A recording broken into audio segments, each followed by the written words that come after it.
Baron Coleman, Baron Coleman, Baron Coleman. That's all I'm gonna say. Baron Coleman made his return because he took off a couple days and he went to Arizona to visit a friend who was sick, who went home to be with the Lord like an hour after his show aired tonight, which was sad. So pray for Baron, his family, and his friend's family because that's a tough thing to deal with. I think that's why his episode tonight was kind of heavy. It was really heavy and really dark.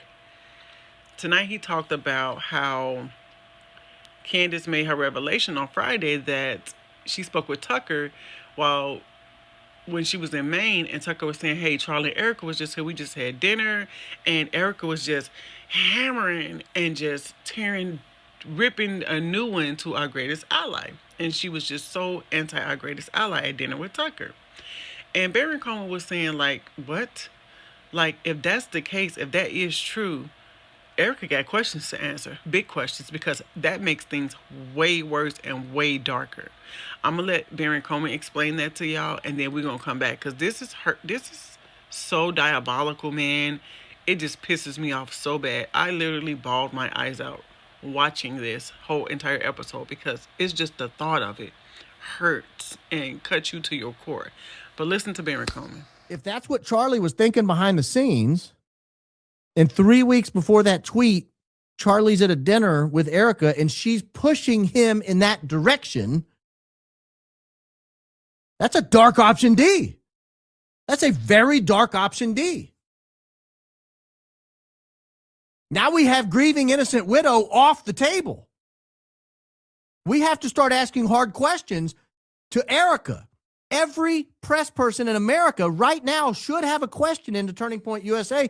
Miss Kirk, is that accurate? Did that conversation happen?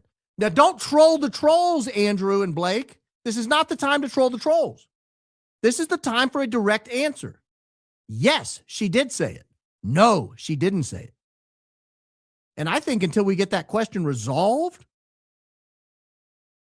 the ball bounces in favor of Candace Owens right now. Did Erica do that? Did she say those things? Was she promoting anti-Israel statements at dinner in July with Charlie? Was she pushing him that direction? And if the answer to that question is yes, she's wholly unqualified to be the TPUSA CEO. She needs to be removed immediately. Immediately. Not because of anti-Semitism, but because of blatant dishonesty and potential complicitness in his death. Can y'all imagine that? Listen, if Charlie Kirk was being berated, being called anti Semitic, being beat down by pro our greatest ally mouthpieces and his donors and all of these people, his wife was right there and seeing that was happening. Therefore, when he was venting about it, when he was venting his frustrations and he was telling about his hurts and how that hurt him so much, she was right there. And she's not going to be sitting there like, well, honey, you shouldn't feel that way about our greatest ally. No, she gonna be right there with him like, yes, you're so right. Oh my gosh, Charles, you don't deserve this. You don't owe them no loyalty. You're doing the right thing. Of course she gonna be doing it as a wife. So in his head, she gets it. She truly gets it. Because mind you, this is all an act in my personal opinion. She's playing her role. She's gonna play her role when she's there with him. So he thinking that if don't nobody else in the world get me, she gets me. She gets that I am turning over and thinking a whole different way about our greatest ally. She gets it. So yeah, he might turn to her and say, you know what, if anything ever happens to me, I want you to take over TPUSA. I want you to go max. I want you to go max. You see the direction I'm taking this in? We're going to rip away from this pro our greatest ally mindset and mentality, and we're going to focus on the things we built TPUSA on. Of course she's going to tell him and assure him that that's what she's going to do. And of course, if that is what it's going to take for her to have him knowingly set himself up to get taken out. Because as that Harrison tweet said, like a month before it happened, one of Charlie Kirk's friends told him that if he ever turned his back on Israel, our greatest ally, they would kill him. Therefore, she knew that too.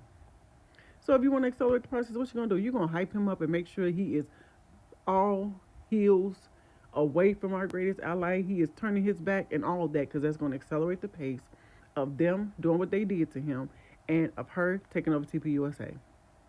Do you know the level of deception required for a person to sit there and look a man in his eyes, knowing that you are about to backstab him in the way that is not even fathomable to the human imagination, and look him in his eyes and tell him you love him? Do y'all know what level of evil that is? That is diabolical. That is worse than being a psychopath. That is crazy to think about. And I feel so bad for this man because he believed it. He trusted it. He trusted her. He trusted her. And I believe that he trusted that she was going to maintain and keep intact his values because he was an honest man. Andrew Kovitz said that Charlie Kirk and he had a situation arise. The press wanted an answer. Andrew Kovitz told Charlie, hey, why don't you tell them this? And Charlie said, no, we don't lie. That is who he was, and that is why he was so captivating to everybody, because he did not lie. So if he was this honest person who definitely didn't deserve what happened to him, definitely don't deserve his name to be trashed the way it's being trashed by the people he trusted his legacy with, then what is it? Because I can't make sense of nothing else. Nothing else makes sense except for the fact that A, she just knew that she was going to have TPUSA and it was going to be taken in a direction that our greatest ally wanted it to go in, because that's what's happening. Follow the money. Follow the freaking money. Tyler Boyer, Andrew Kovitz, all these people that was brought in by Tyler Boyer, essentially, even her, essentially took this man's company over, snatched it right from under him, and turned it into what they wanted it to be. TPUSA 2.0 will never, ever, ever, ever be the TPUSA that Charlie built. Even on his show, they still only getting less than 250 viewers live streaming this show every day. Like, Barron broke my heart with this one. Like, he really did. Just lining out the way this would have had to transpire in their household, in their bed, in their intimate settings, for her to create these levels of deception for this man is diabolical. I don't know.